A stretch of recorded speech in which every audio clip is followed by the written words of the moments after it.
Hi, this is Sai or Grandpa Sai again. Do you remember the project one talking about project two, project three?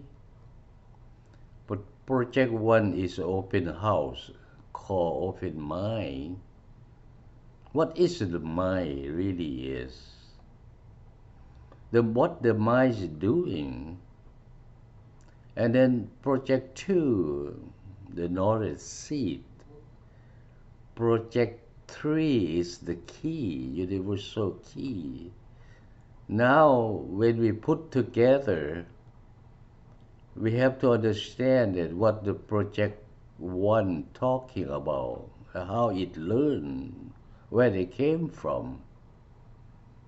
Remember, open mind,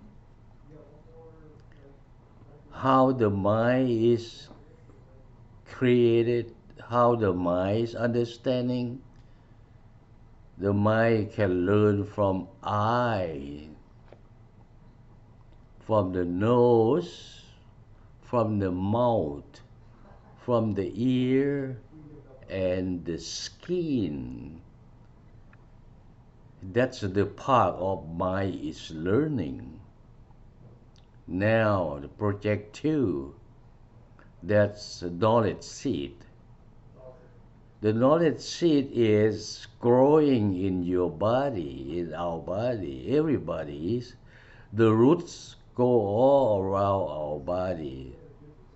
Wherever the touching in skin, and then the mind, the seeds already know it where they're touching.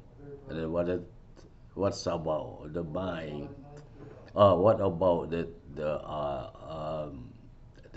seed? And then project three, that's a question that what, why, and how, and where, and when. That's a sub for the two. The last two is a sub. What happening? Why is it happening? The how it's happening. That's a simple. This question is everybody have it, but they don't know it's a universal key. So when we combine all together at once, what we get. So I am the one who will build the bridge from the project one to project three to make everybody understand clearly what it is. Okay?